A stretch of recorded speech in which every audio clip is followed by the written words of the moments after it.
Amém? Graças a Deus, irmãos. Nós podemos sentar. Na quinta-feira, irmãos, nós falamos aqui sobre a igreja de Antioquia. Uma igreja que fez uma grande diferença ali naquela cidade. E de como aquela igreja, ela trabalhou para que eles fossem reconhecidos como cristãos. Uma igreja que, através dos seus esforços, o Evangelho chegou até onde nós estamos. Amém? Essas eram as características da igreja lá de Antioquia, de Atos capítulo 11. E hoje, irmãos, eu quero compartilhar com a igreja. O tema da nossa mensagem é uma igreja exemplar, uma igreja modelo. Muitas vezes nós usamos uma frase, falamos assim: se você encontrar a igreja certa, se você encontrar a igreja perfeita, não vá para lá, porque no momento que você chegar lá, ela vai deixar de ser perfeita. Vocês já ouviram isso? Eu acredito que não. Essa igreja, irmãos, era considerada, nesse momento, nesse cenário onde ela estava, a igreja de Tessalônica, a igreja ideal para se congregar. Uma igreja perfeita. A igreja, ela tinha tudo, ela funcionava perfeitamente. Acredito que seja o modelo de igreja que nós precisamos hoje. Uma igreja exemplar.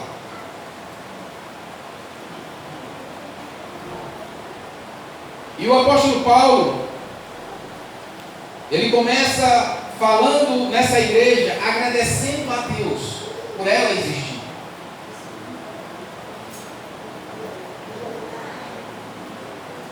E ele mostra aqui o perfil dessa igreja,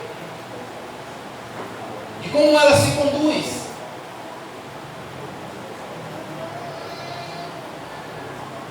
de como ela anda. E o que ela faz? E uma das características, a igreja começa com um exemplo. No versículo 6 do texto que nós lemos, ele diz assim: com efeito, vos tornastes imitadores nossos e de nosso Senhor. A igreja, ela se tornou um exemplo, tanto da equipe que estava ali, trabalhando, fundando aquela igreja, como de Cristo.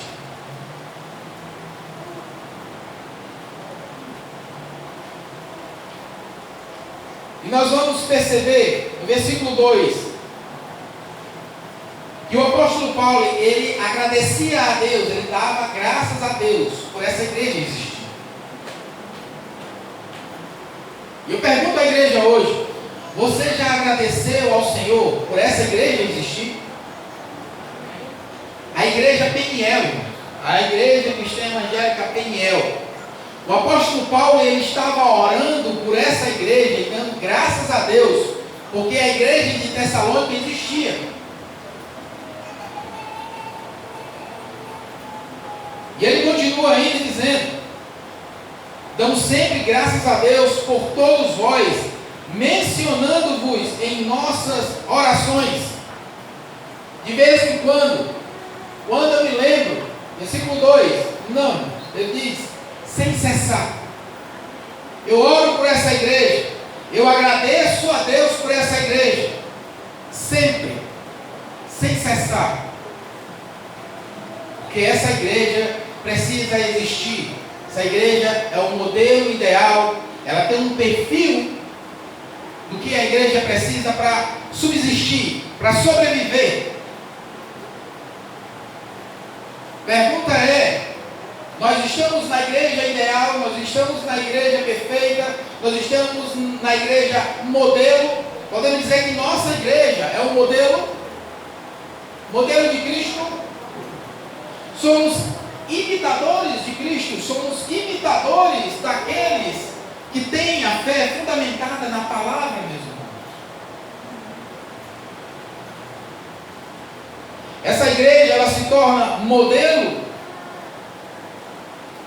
para muitos e muitas igrejas, e hoje, irmãos, ela se torna igreja para nós, modelo para nós. Estamos lendo essa carta aqui e agora. Acompanhe o versículo 3.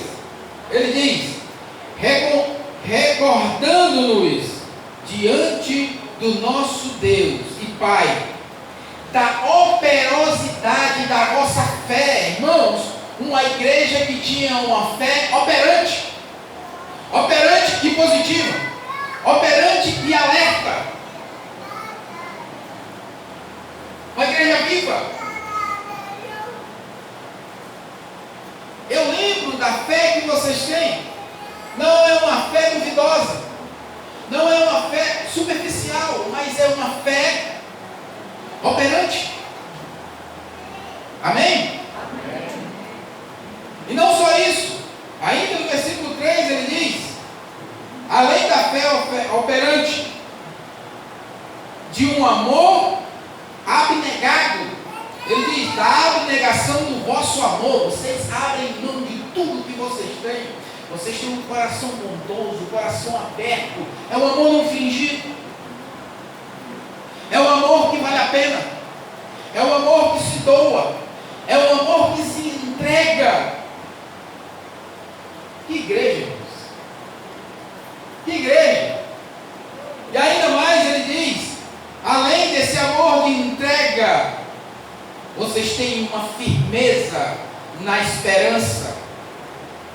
A esperança que vocês têm em Cristo Jesus é algo sobrenatural. Essa igreja se torna uma igreja modelo, se torna uma igreja ideal para se congregar, para se viver, por conta da sua operosidade, do seu trabalho. Amém? Ainda voltando ao versículo 6, ele diz que vocês se tornaram imitadores nossos, tendo recebido a palavra. Quando Paulo ele fala lá da igreja de Coríntios, no capítulo 11, no versículo 1, vocês lembram o que ele diz? Ele diz: sejam meus imitadores como eu sou de Cristo. A igreja de Corinto, ela estava longe de ser um exemplo. A igreja de Corinto, ela andava a passos lentos. A igreja de Corinto, ela estava muito atrás do que seria uma igreja exemplo. Essa igreja, Paulo estava usando como exemplo para aquelas igrejas que não davam exemplo. E eles diziam: vocês precisam ser imitadores meus, como eu imito a Cristo. Ainda em 1 Coríntios capítulo 4, versículo 16, você pode acompanhar aí, ele diz: admoesto-vos, portanto, a que sejais meus imitadores. Note, que quando Paulo fala aos Coríntios, tanto no capítulo 11, como no capítulo 4, ele exorta a igreja, que a igreja seja exemplo, que a igreja imite, seja imitador. Os cristãos ali, eles possam andar de acordo com a palavra. Quando ele fala aos Tessalonicenses, ele diz: vocês são imitadores de Cristo. Ao invés de admoestar, ao invés de chamar a atenção, ele elogia aquela igreja. A pergunta é: nós estamos sendo elogiados ou nós estamos sendo advertidos? Em relação a andar, em relação a fazer, em relação a estar de acordo com o modelo de Cristo, o modelo implantado, aquilo que a palavra fala, aquilo que a palavra nos diz a fazer, irmãos. É algo para se pensar, é algo para se viver. Veja aí o versículo 5 do capítulo que nós estamos lendo. Capítulo 1, ele diz: porque o nosso Evangelho, ele não chegou até vós, tão somente em palavras. Veja bem, o apóstolo Paulo ele está falando: eu não cheguei aí falando palavras bonitas, eu não falei aí mostrando o meu conhecimento, eu não cheguei aí dizendo que tinha isso ou aquilo, eu não cheguei apenas com palavras vãs, eu não cheguei apenas com palavras soltas, mas, ele diz,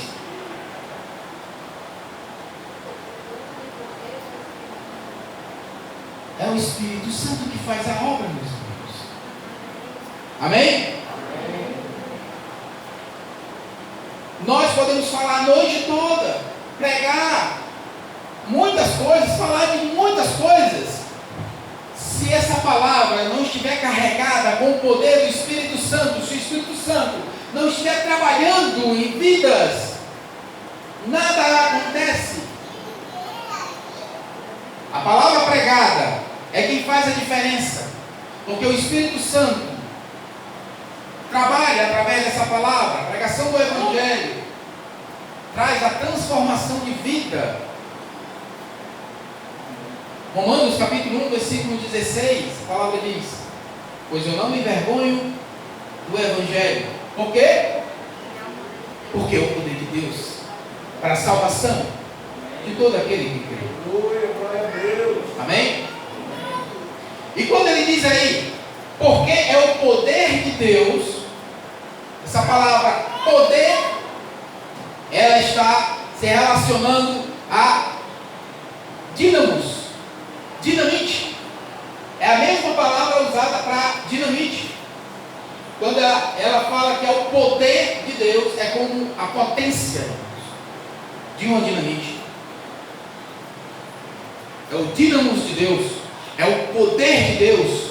A igreja que é modelo, a igreja que é ideal para se viver, para se congregar, é a igreja que anuncia, que fala da palavra através do Espírito Santo de Deus. Amém? Efésios capítulo 5, versículo 1. Paulo vai repetir a mesma palavra, falando: sede, pois, imitadores de Deus como filhos amados. Mais uma vez, o apóstolo Paulo chamando a igreja à atenção, a igreja de Éfeso, que precisava melhorar, que precisava estar atento, que precisava mudar ainda muitas coisas. Nós vamos ver na carta aos Efésios as dificuldades, as lutas, a batalha espiritual. Efésios é conhecido como um manual de guerra do cristão, porque tem muitas lutas e dificuldades ali. Então, uma igreja que precisava ainda estar melhorando. Mas a igreja de Tessalônica é uma igreja que é elogiada. Vocês são imitadores meus e do Senhor Jesus Cristo. A igreja exemplar, uma igreja que não necessita de exortação, mas de elogios. Amém? Que possamos ser essa igreja, não uma igreja que é exortada, mas uma igreja que é elogiada no nosso dia a dia, no nosso proceder, na nossa caminhada com Deus. Amém? A outra observação que nós fazemos aqui, irmãos, é que essa é uma igreja que estava entusiasmada com o Evangelho, com o Reino de Deus. Uma igreja modelo, uma igreja que é útil, uma igreja que é ideal para se congregar, irmãos, é uma igreja que ela está entusiasmada com o trabalho de Deus, com o trabalho cristão. Versículo 7. De sorte que vos tornastes um modelo para todos os crentes da Macedônia e da Acaia, porque de vós repercutiu a palavra do Senhor, não só na Macedônia e Acaia, mas por toda a parte se divulgou a vossa fé para com Deus, a tal ponto de não termos necessidade de acrescentar coisa alguma. Onde ele chegava, havia comentários sobre essa igreja. Onde eles chegavam, as pessoas estavam comentando, estavam falando do trabalho desenvolvido, de como eles davam um testemunho, de como viviam aqueles cristãos. E ele dizia, e o comentário é tão bom, e as coisas são tão boas, e as coisas estão caminhando tão bem, que a gente não fala nada, a gente só fica observando. Amém, irmãos? Amém. Precisamos de igreja dessa forma, meu irmão. Imagine, onde você chega, as pessoas estão falando da igreja Peniel, não é ruim não, é de bem. De bem ou de mal? Estou falando.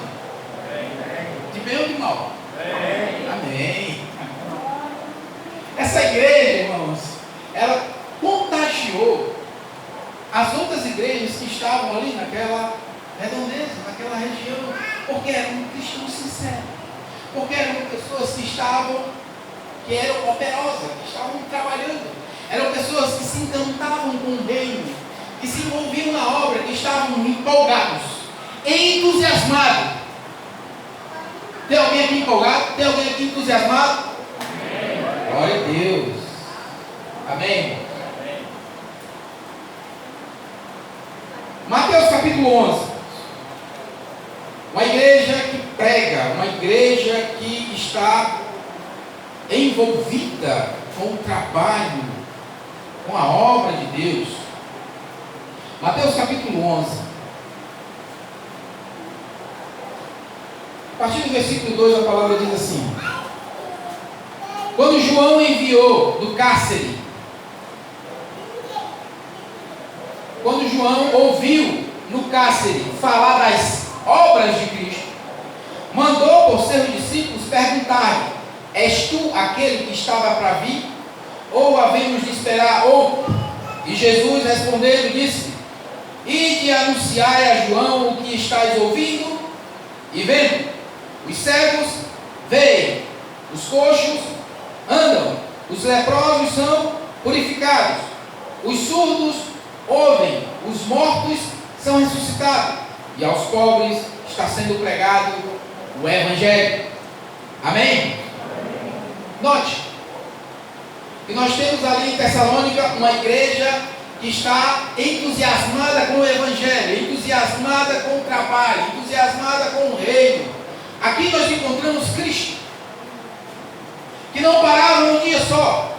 Nós encontramos o Senhor, que estava envolvido no meio do ministério, que estava todos os dias pregando, que estava andando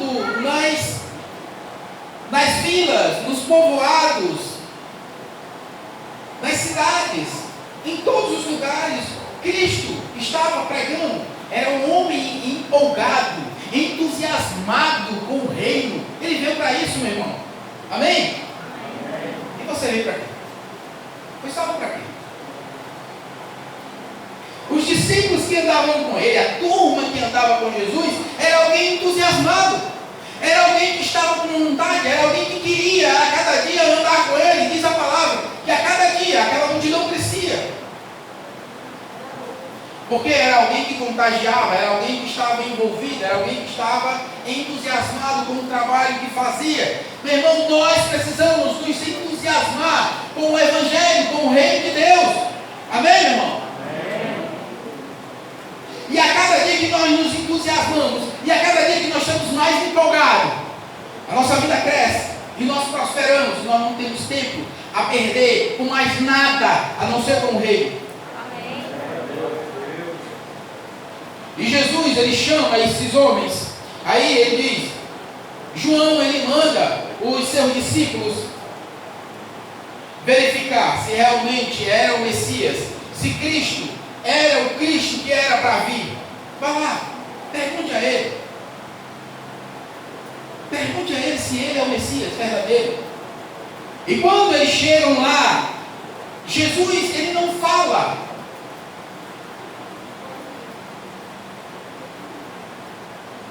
O que ele diz? Versículo 4. E Jesus respondendo disse-lhes: venham para cá, vocês vão andar comigo. Vocês vão passar o dia comigo aqui. Nós vamos passar o dia trabalhando. Nós vamos passar o dia empolgados. Nós vamos passar o dia entusiasmados. Versículo 4, no capítulo 11 de Mateus, ele diz, e Jesus respondendo disse-lhes: ide anunciar a João o que estáis ouvindo, o que vocês estão vendo. Quando você chamar alguém para visitar a Peniel, não diga para ele, não, lá é uma igreja boa, não, a igreja ideal, não, diga para ele, venha e ouça, venha e observe, venha e acompanhe, irmãos, porque quando você vem uma vez na igreja, é tudo uma maravilha, é coisa boa, é tudo só. Aí quando você passa um tempo, você passa um mês, você passa um ano, aí você diz, cadê aquela igreja? Aquela igreja que eu vim visitar, cadê? Nós precisamos ser uma igreja que contagia, nós precisamos ser essa igreja que entusiasma, não só uma vez, mas sempre. Jesus chamou aqueles homens e disseram: agora vocês querem que vocês vá e diga a João o que vocês estão vendo aqui e o que vocês estão ouvindo. E eles viram tudo isso acontecendo, que fala no versículo 5: os cegos veem, os coxos andam, os leprosos são purificados, os surdos ouvem e os mortos são ressuscitados, e aos pobres é anunciado o Evangelho. A igreja precisa ter essas características, irmãos. A igreja precisa ter todas essas funções. Nós precisamos nos entusiasmar, nós precisamos nos envolver na obra. Essa igreja de Tessalônica, voltando para o nosso texto lá, no capítulo 1 de Tessalonicenses, a igreja estava dando esse testemunho, no versículo 7, em todos os lugares ali. Ele diz: vocês se tornaram um modelo para todos os crentes da Macedônia e da Acaia. Que maravilha, meus irmãos. Que coisa boa uma igreja ser modelo. Uma igreja ter esse perfil da igreja ideal. Uma igreja boa. A pergunta é: como se constrói? Eu respondo com outra pergunta: quem é a igreja? Quem é a igreja? Somos nós. A igreja não é 4 paredes. A igreja não é esses pedaços, blocos de tijolo, de areia. A igreja somos nós. Então somos nós que precisamos nos empolgar e nos entusiasmar com esse evangelho. E somos nós que precisamos empolgar o mundo. Amém. Glória a Deus. O que nós estamos fazendo para alcançar o mundo? Lucas 4,18, texto bem conhecido. Mas vamos olhar lá, Lucas 4,18. A palavra diz: o Espírito do Senhor está sobre mim, pelo que Ele me ungiu. Ungiu para quê? Para evangelizar aos pobres. Enviou para proclamar libertação aos cativos, restauração da vista aos cegos e pôr em liberdade os oprimidos. Sua igreja faz isso? A igreja cumpre esse papel? Ou está deixando a desejar? É uma pergunta que precisamos fazer a nós mesmos. Nós estamos sendo modelo, nós estamos sendo igreja, meus irmãos. Nós estamos entusiasmando e nós estamos conquistando o mundo, ou o mundo está nos conquistando. Irmãos, é triste nós encontrarmos igrejas que estão copiando as coisas que estão acontecendo no mundo. Ao invés da igreja estar influenciando, ela está sendo influenciada. E criamos e copiamos modelo porque está dando certo, copiamos modelo porque está trazendo pessoas. Irmãos, nós precisamos transformar vidas. Olha aí, voltando aqui para o nosso texto, de 1 Tessalonicenses, versículo 6 ainda, a palavra diz: com efeito vos tornastes imitadores nossos e do nosso Senhor, tendo recebido a palavra, posto que em meio de muita tribulação, com a alegria do Espírito Santo, eu digo uma coisa para você, para que essa igreja de Tessalônica, ela se tornasse o que é, não foi fácil. Foi muita luta, foi muita perseguição. A igreja passando pelo estreito, o inimigo se levantando e querendo acabar com a obra, e os homens de Deus ali, a igreja orando, e a igreja se levantando em oração, e a igreja se levantando em batalha. Por isso que nós formamos aí o relógio de oração, irmão, que é para a igreja ficar atenta 24 horas em oração.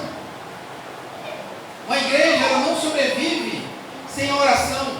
Uma igreja, ela não sobrevive sem a palavra de Deus. Amém? Se ela criar só entretenimento, ela vai durar um tempo, ela permanece todo o tempo, mas ela não subsiste, ela não suporta e cai. Essa igreja, ela foi fundada e ela foi mantida e era mantida, como nós vimos aqui, através de muitas orações. O apóstolo Paulo diz: eu não cesso de orar por vós, eu não deixo de orar por vocês, eu não cesso de orar por essa igreja, de buscar essa igreja. Amém? Vamos dar uma olhada lá em Atos, no capítulo 17, que fala do fundamento dessa igreja. Atos, capítulo 17. Acompanhe aí.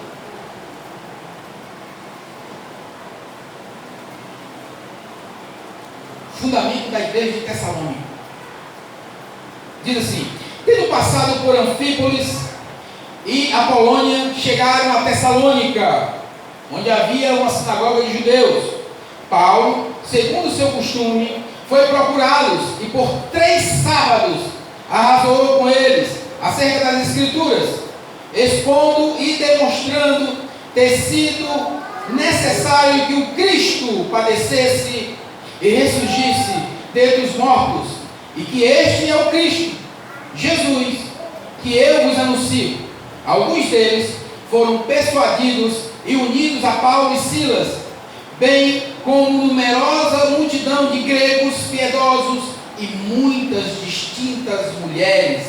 Os judeus, porém, movidos de inveja, trazendo consigo alguns homens maus, dentre a malandragem.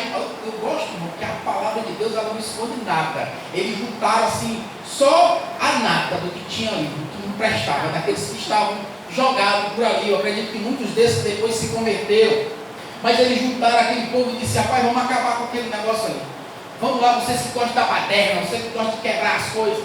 E a palavra diz que eles, os judeus, movidos de inveja, trazendo consigo alguns homens maus dentro da malandragem, ajuntando a turba, alvoroçaram a cidade e assaltando a casa de Jasson. Jasson era um homem que estava dando hospitalidade à equipe que estava trabalhando na cidade. E olha só, ele diz, versículo 6: se procuravam trazê-lo para o meio do povo, porém não encontrando, arrastaram a Jasson e alguns irmãos perante as autoridades, clamando. Olha o que eles diziam. O que eles diziam, irmão? Esses que têm transtornado o mundo chegaram aqui.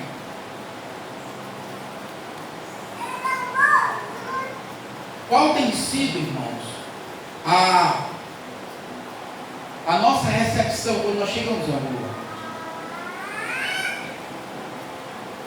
Hoje isso já não faz diferença. Ou eu sou um agente secreto de Jesus, não posso dizer que sou crente. Eu vou entrar lá, eu vou servir, eu vou estudar lá, eu vou trabalhar naquela empresa, mas eu não posso dizer que eu sou crente, senão vão malhar, senão vão dizer coisas comigo. Aqui eles estavam olhando para uma equipe, para um povo que estava mudando as coisas, estavam transformando tudo. Chegaram em Tessalônica e mesmo em meio a toda essa luta, essa dificuldade, mesmo em meio a todas essas tribulações, como ele fala aí na carta de 1 Tessalonicenses, Versículo 6: em meio a tantas tribulações, nós podemos formar uma igreja exemplar. Amém? Não era só sombra e água fresca. Essa igreja, ela é formada, essa igreja, ela é edificada nos fundamentos de Cristo, mas através de lutas, de dificuldade, através de muita tribulação, a igreja vence, meu irmão. Amém? Se você está no bem bom, se nada está acontecendo, alguma coisa está errada, porque o crente, a igreja verdadeira, ela passa por lutas e por dificuldades, e para se tornar a igreja ideal, para se tornar o crente modelo, irmãos, tem que espremer. Amém? E essa igreja, irmãos, ela tem uma visão clara, porque é obra missionária. Eu quero dizer para a igreja, irmãos, que muitas igrejas, infelizmente, já perderam essa visão. Que muitas igrejas não sabem mais o que é missões, não investem em missões, não doam R$1 para missões. Igrejas que já se apagaram em relação aos missionários, ao evangelho pregado nos outros lugares. Eu estou colocando no grupo da igreja, todos os dias, os povos não alcançados. Eu não sei quem acompanha, eu não sei quem olha, eu não sei quem está vendo, mas ali é para que possamos estar orando para aquele povo não alcançado. São muitos ainda. E eu digo, se você não contribui com dinheiro, meu irmão, contribui com oração. Amém? Se você não pode ir lá, ore por aquele povo. Porque essa igreja era uma igreja missionária. Era uma igreja que fazia. 2 Coríntios capítulo 8. O que a palavra diz sobre essa igreja? 2 Coríntios 8. A partir do versículo 1, a palavra diz assim: também, irmãos, vos fazemos conhecer a graça de Deus, concedida às igrejas da Macedônia, porque no meio de muita prova, de muita tribulação, eles se manifestaram a abundância de alegria e de profunda pobreza deles, superabundou em riqueza da sua generosidade. Olha só, diz que era uma igreja pobre, era uma igreja perseguida, mas a muita pobreza dele resultou em graça, em alegria e em generosidade. Versículo 3: porque eles, testemunho eu, Paulo diz, na medida de suas posses, mesmo acima delas, se mostraram voluntários com a obra missionária. Versículo 4: pedindo-nos com muito rogo, nós estamos pedindo aqui, nós estamos rogando, nós estamos implorando, como ele dizia. Versículo 5, 4: a graça de participarem da assistência aos